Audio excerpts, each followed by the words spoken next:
Hello everyone, welcome to online study YouTube channel. Online study YouTube চ্যানেলে তোমাদের সবাইকে স্বাগত। তোমাদের জন্য একটি গুরুত্বপূর্ণ আপডেট, পোস্ট অফিসের তরফ থেকে একটি সম্পূর্ণ নতুন নোটিফিকেশন কিন্তু প্রকাশিত করা হয়েছে, যেখানে মেল ফিমেল বোথ ক্যাটাগরি ক্যান্ডিডেটরা কিন্তু আবেদন করতে পারবে। এবং এই যে নিয়োগটি করা হচ্ছে এটি কিন্তু সম্পূর্ণ স্থায়ীভাবে, অর্থাৎ তোমাদের সম্পূর্ণ পার্মানেন্ট পোস্টে তোমাদের কিন্তু নিয়োগ করা হবে। এখানে অল ওভার ইন্ডিয়া প্রত্যেকে কিন্তু আবেদন করতে পারবে। যে কোনো জেলা, যে কোনো রাজ্য, যে কোনো ডিস্ট্রিক্ট থেকে তোমরা কিন্তু এখানে আবেদন করতে পারবে। অর্থাৎ তোমরা যদি এই ভিডিওটা ত্রিপুরা থেকে দেখে থাকো সেক্ষেত্রেও তোমরা আবেদন করতে পারবে, যদি আসাম থেকে দেখে থাকো সেক্ষেত্রেও তোমরা কিন্তু আবেদন করতে পারবে। প্রত্যেকের জন্যই কিন্তু এই ভিডিওটি খুবই গুরুত্বপূর্ণ। আর এই রকমই ইনফরমেটিভ ভিডিও এবং জব আপডেটের ভিডিও আমি রেগুলার তোমাদের কাছে এই চ্যানেলের মাধ্যমে তুলে ধরি।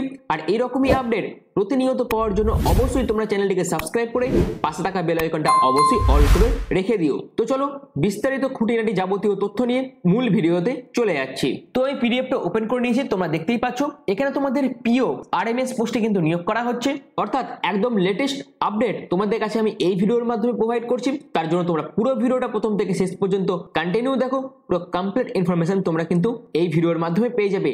যেখানে কি বলা হচ্ছে দেখো, ইস্যু অফ নোটিফিকেশন, অর্থাৎ তোমাদের নোটিফিকেশন প্রকাশিত করা হয়েছে 2/4/2025 থেকে। এবং যেটা বলা হচ্ছে last date for receipt of application at division office, অর্থাৎ এখানে তোমাদের সম্পূর্ণ অফলাইনে কিন্তু ফর্মটি ফিল আপ করতে হবে, কোনো অনলাইন পদ্ধতিতে নয়, সম্পূর্ণ অফলাইন পদ্ধতিতে তোমাদের ফর্মটি ফিল আপ করতে হবে। এবং সেই ফর্মটি ফিল আপ করে জমা দেওয়ার লাস্ট ডেট হচ্ছে 25/4/2025। অর্থাৎ যারা যারা ডিভিশন অফিসে ফর্ম ফিল আপের লাস্ট ডেট হচ্ছে 25/4/2025। আর যারা যারা সার্কেল অফিসে আবেদনপত্র জমা করবে তাদের ক্ষেত্রে লাস্ট ডেট হচ্ছে 30/4/2025। এখানে তোমাদের সিলেকশন প্রসেসের মধ্যে রিটেন টেস্ট হবে। আর সেই রিটেন টেস্টের জন্য যে অ্যাডমিট কার্ড আছে সেই অ্যাডমিট কার্ড তোমাদের ইস্যু করা হবে 5/5/2025-এ। এবং তোমাদের যে পরীক্ষাটা হবে, অর্থাৎ যে রিটেন এক্সামটি হবে সেটা কিন্তু 11/5/2025 সানডেতে কন্ডাক্ট করা হবে। অর্থাৎ তোমরা একটা জিনিস বুঝতে পারছো যে এখানে তোমাদের পুরো প্রসেসটা কিন্তু খুবই তাড়াতাড়ি কমপ্লিট করা হবে। অর্থাৎ তোমাদের নোটিফিকেশন প্রকাশিত হচ্ছে 2/4/2025-এ, আবেদনের লাস্ট ডেট হচ্ছে 30/4/2025, তোমাদের অ্যাডমিট কার্ড ইস্যু হয়ে যাচ্ছে 5/5/2025। এবং তোমাদের কিন্তু কবে এক্সাম সেই এক্সামের ডেটটাও কিন্তু নোটিফিকেশনের মাধ্যমে উল্লেখ করে দিয়েছে। অর্থাৎ খুবই তাড়াতাড়ি তোমাদের কিন্তু এই যে পুরো প্রসেসটা এটা কমপ্লিট করা হবে, যেটা তোমরা কিন্তু এদের এই ইম্পর্টেন্ট ডেট টেবিল থেকেই তোমরা দেখতে পাচ্ছ। এবার আসে তোমাদের এই যে সিলেকশন প্রসেসের মধ্যে তোমাদের যে রিটেন এক্সামটা হবে সেখানে তোমাদের পেপার 1 এর এক্সাম হবে, সেটাও তোমাদের 11/5/2025-এ সানডেতে কন্ডাক্ট করা হবে, যার টাইম হচ্ছে 10টা থেকে 1টার মধ্যে তোমাদের পেপার 1 এর এক্সাম হবে। যারা যারা পেপার 1 এ পাস করবে তাদের ক্ষেত্রে পেপার 2 এক্সাম হবে। পেপার 2টাও তোমাদের 11/5/2025-এ কন্ডাক্ট করা হবে, অর্থাৎ সানডেতে। আর সেই পেপার 2 এর টাইম হচ্ছে দুপুর 2টো থেকে বিকেল 5টা পর্যন্ত। এই ডেটের মধ্যে এবং এই টাইমের মধ্যে তোমাদের কিন্তু পেপার 1 পেপার 2 এক্সাম কমপ্লিট করা হবে। এবার দেখো তোমাদের কোয়ালিফাইং স্ট্যান্ডার্ডটা এখানে কিন্তু বলে দেওয়া আছে। অর্থাৎ যারা যারা আদার কাস্ট থেকে বিলং করছো তাদের পেপার 1 এ 100-র মধ্যে 45% নাম্বার পেতে হবে, এবং পেপার 2তেও 100-র মধ্যে 45% নাম্বার পেতে হবে। এবং তোমাদের এগ্রিগেট যেন 50% হয়। আর তোমরা যদি 50% এগ্রিড পেয়ে থাকো সেক্ষেত্রেই তোমরা কিন্তু এখানে পাস করে যাবে। এবং এসসি এসটিদের জন্য কিন্তু 100-র মধ্যে 38% পেপার 1 এ, পেপার 2 এ 100-র মধ্যে 38% এবং এগ্রিগেট কিন্তু 43% থাকতে হবে, তাহলেই তোমরা কিন্তু পাস করে যাবে। এরপর হচ্ছে এলিজিবিলিটি কন্ডিশন কি কি আছে। তুমি যদি একজন পোস্টাল অ্যাসিস্ট্যান্ট, সর্টিং অ্যাসিস্ট্যান্ট হিসেবে মিনিমাম 3 বছরের কন্টিনিউ সার্ভিস করে থাকো, অর্থাৎ তোমাদের যদি এই পোস্টাল অ্যাসিস্ট্যান্ট বা সর্টিং অ্যাসিস্ট্যান্ট পোস্টেতে মিনিমাম 3 বছরের এক্সপিরিয়েন্স থেকে থাকে সেক্ষেত্রে তোমরা কিন্তু আবেদন করতে পারবে। সম্পূর্ণ পার্মানেন্ট পোস্টে তোমাদের কিন্তু নিয়োগ করা হচ্ছে এবং ভালো বেতনের একটি চাকরিতে তোমাদের কিন্তু নিয়োগ করা হচ্ছে।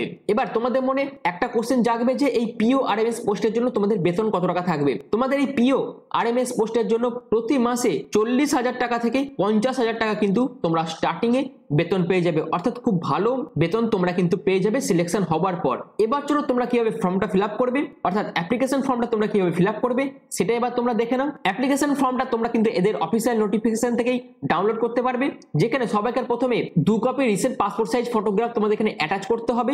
এরপর যে ক্যান্ডিডেট আবেদন করছে সেই ক্যান্ডিডেটের নাম এখানে ব্লক লেটারে লিখতে হবে। এবং এই রকম ভাবে তোমাদের কিন্তু পুরো ফর্মটা পরপর ফিল আপ করে যেতে হবে। এবং যখন তোমাদের ফিল আপ হয়ে যাবে তখন তোমাদের কিন্তু এখানে সিগনেচার সিগনেচার করতে হবে। অর্থাৎ এইরকম ভাবে তোমাদের ফিল আপ করতে হবে। ফিল আপ করার পর পুরো ফর্মটা তুমি চাইলে তোমাদের সার্কেলেও জমা করে আসতে পারো, অথবা তোমাদের যে ডিভিশন আছে সেই ডিভিশনেও তোমরা কিন্তু জমা করে আসতে পারো। এবং সেই ডিভিশন বা সার্কেল অফিসে জমা করার যে ডেট, সেই ডেটটা কিন্তু আমি অলরেডি তোমাদের দেখিয়ে দিয়েছি। এবার তোমাদের যে রিটেন এক্সামটা হবে সেটা পেপার 1-এ থাকবে 100 নম্বরের পরীক্ষা হবে এবং পেপার 2-তেও 100 নম্বরের পরীক্ষা হবে। এবার এই পরীক্ষার মধ্যে তোমাদের 1/3 থাকছে থিওরিটিক্যাল কোশ্চেন এবং 2/3 থাকছে প্র্যাকটিক্যাল কোশ্চেন, যেখানে থিওরি পেপারে তোমাদের 30 পেতে হবে এবং প্র্যাকটিক্যাল পেপারে তোমাদের 70 পেতে হবে। আর এই নাম্বারগুলো কম্বাইন করে যারা যারা আদার কাস্ট থেকে আছো তাদের ক্ষেত্রে এগ্রিগেট হিসেবে 50% এবং 45% করে ইচ পেপারে পেতে হবে, এবং এসসি এসটি ক্যান্ডিডেটের জন্য কম্বাইন করে এগ্রিগেট হিসেবে 43% এবং ইচ পেপারে 38% করে নাম্বার কিন্তু পেতে হবে। তবেই তোমরা কিন্তু কোয়ালিফাই করে যাবে পরবর্তী স্টেপে। অর্থাৎ সম্পূর্ণ প্রসেসটা কিন্তু এখানে বিস্তারিতভাবে আলোচনা করে দিয়েছে। অবশ্যই তোমরা কিন্তু এই জায়গাগুলো ভালো করে একবার চেক আউট করে নিও, এবং তোমাদের কোন ডেটে এক্সামটা হবে সেটা কিন্তু খুব ভালোভাবে এখানে বলে দেওয়া আছে। তোমরা একবার এই জায়গাগুলো একবার দেখে নিও। আমি তোমাদের প্রতিটি ভিডিওতে একটা কথাই বলি যে পোস্ট অফিস থেকে শুরু করে রেল থেকে শুরু করে যে কোনো যাই আপডেট আসুক না কেন সবকিছু তোমরা কিন্তু এই চ্যানেলের মাধ্যমে পেয়ে যাবে। আর সেই আপডেট পাওয়ার জন্য অবশ্যই তোমাদের কিন্তু চ্যানেলটিকে সাবস্ক্রাইব করে পাশে থাকা বেল আইকনটা অল করে রেখে দিতে হবে। আর সেই অনুযায়ী কিন্তু তোমাদের কাছে আমি এই আপডেটটি তুলে ধরলাম। যারা যারা যোগ্য প্রার্থী, যারা যারা এখানে আবেদন করতে চাও, যাদের যাদের এই যোগ্যতা আছে তারা অবশ্যই কিন্তু আবেদন করতে পারো। আর এটি কিন্তু সম্পূর্ণ ডিভিশনাল এবং ইউনিট ওয়াইজ কিন্তু এই নিয়োগটি করা হচ্ছে। তোমরা যারা যারা আবেদন করতে ইচ্ছুক তারা তারা ভালো করে পুরো নোটিফিকেশনটা পড়ে নিয়ে বিস্তারিত তথ্য নিয়ে ভিডিওটি দেখে যাবতীয় ইনফরমেশন কালেক্ট করে তবে তোমাদের আবেদনটি করতে হবে। সমস্ত কিছু দেখে নিয়ে বুঝে নিয়ে তারপরে তোমরা আবেদনটি করবে। আরেকটি কথা মাথায় রাখবে, আবেদন করার জন্য অবশ্যই তোমাদের রিসেন্ট পাসপোর্ট সাইজ ফটোগ্রাফের প্রয়োজন হবে, এবং সেটা কিন্তু 2 কপি পাসপোর্ট সাইজ ফটোগ্রাফের তোমাদের কিন্তু প্রয়োজন হবে আবেদন করার জন্য। এবার আসি তোমাদের এখানে কি কি ডকুমেন্টস লাগবে। চলো সেই ব্যাপারটা এবার তোমরা দেখে নাও। এখানে তোমাদের সবাইকার প্রথমে ডেট অফ বার্থ সার্টিফিকেটের প্রয়োজন হবে। যদি তোমাদের কাছে ডেট অফ বার্থ সার্টিফিকেট না থেকে থাকে সেক্ষেত্রে তোমরা ক্লাস 10 এর অ্যাডমিট কার্ড অথবা ক্লাস 10 এর সার্টিফিকেটও তোমরা কিন্তু as a date of birth proof হিসেবে কিন্তু জমা করতে পারো। এরপর তুমি কোন কাস্ট থেকে বিলং করছো সেই কাস্ট সার্টিফিকেট তোমাদের কিন্তু সেন্ট্রাল ফরম্যাটে এখানে জমা করতে হবে। এরপর আসি তোমাদের একটি ভ্যালিড গভর্নমেন্ট আইডি প্রুফ তোমাদের কিন্তু প্রয়োজন হবে, যেটা আধার কার্ড হতে পারে, ভোটার কার্ড হতে পারে, প্যান কার্ড হতে পারে, অর্থাৎ যে কোনো একটি গভর্নমেন্ট আইডি প্রুফ তোমাদের কিন্তু প্রয়োজন হবে।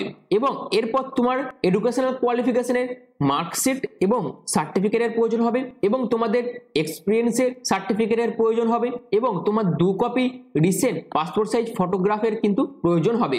এখানে তোমাদের সম্পূর্ণ অফলাইন পদ্ধতিতে ফর্মটি ফিল আপ করতে হবে। যে ফর্ম আমি তোমাদের অলরেডি দেখিয়ে দিয়েছি সেই ফর্মটি ফিল আপ করে তোমরা যদি ডিভিশনাল অফিসে জমা করে আসো সেক্ষেত্রে ডিভিশন অফিসে জমা করার লাস্ট ডেট হচ্ছে 25/4/2025। আর যারা যারা সার্কেল অফিসে আবেদনপত্র জমা করবে তাদের ক্ষেত্রে লাস্ট ডেট হচ্ছে 30/4/2025। তোমরা অনেকেই জানো যে ডিভিশন কোনগুলো, অর্থাৎ ওয়েস্ট বেঙ্গলের মধ্যে বর্ধমান একটি ডিভিশন, হাওড়া একটি ডিভিশন, হুগলি একটি ডিভিশন। এই সমস্ত ডিভিশনে গিয়ে তোমাদের যে ডিভিশন অফিস আছে সেই ডিভিশনাল অফিসে তোমাদের কিন্তু জমা করতে হবে। এবার তোমরা যদি সার্কেল অফিসে জমা করে থাকো, অর্থাৎ ওয়েস্ট বেঙ্গল একটি সার্কেল, আসাম একটি সার্কেল, তারপর ত্রিপুরা একটি সার্কেল, এইরকম যারা যারা আসাম থেকে বিলং করছো তারা আসাম সার্কেলে গিয়ে জমা করে আসতে পারো, যারা ত্রিপুরা থেকে বিলং করছো তারা ত্রিপুরা সার্কেলে গিয়ে জমা করে আসতে পারো, এবং ওয়েস্ট বেঙ্গল থেকে হলে ওয়েস্ট বেঙ্গল সার্কেলে তোমরা জমা করে আসতে পারো। আর এখানে কিন্তু যে কোনো এজের প্রার্থীরাই আবেদন করতে পারে, কিন্তু কন্ডিশন একটাই, সেটা হলো এলিজিবিলিটি ক্রাইটেরিয়া। তোমার যদি সেই এলিজিবিলিটি থেকে থাকে আবেদন করার জন্য এখানে যেটি চাওয়া হয়েছে সেটা থাকলে তোমরা কিন্তু এখানে আবেদন করতে পারবে।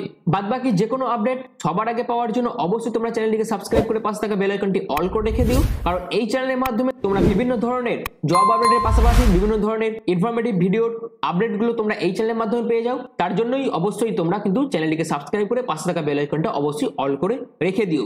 আর এই নিয়োগটা তোমাদের ডিপার্টমেন্ট অফ পোস্ট অফিসের তরফ থেকে বিরাট বড় একটি সুযোগ দেওয়া হচ্ছে, এবং ডিপার্টমেন্ট অফ পোস্ট অফিসের তরফ থেকে কিন্তু এই নোটিফিকেশনটি প্রকাশিত করা হয়েছে, যেটি প্রকাশিত করা হয়েছে 2/4/2025-এ। যার লেটেস্ট আপডেট আমি তোমাদের এই চ্যানেলের মাধ্যমে এই ভিডিওর মাধ্যমে দিয়ে দিলাম। তো আশা করি ভিডিওটি তোমাদের ভালো লেগেছে। যদি ভিডিওটি তোমাদের ভালো লেগে থাকে, যদি ভিডিওটা তোমাদের কাছে ইনফরমেটিভ মনে হয়, তাহলে অবশ্যই তোমরা চ্যানেলটিকে সাবস্ক্রাইব করে পাশে থাকা বেল আইকনটি অল করে রেখে দিও। তো এখনের মতন এইটুকুই। পুরো ভিডিওটা প্রথম থেকে শেষ পর্যন্ত দেখার জন্য তোমাদের অসংখ্য ধন্যবাদ।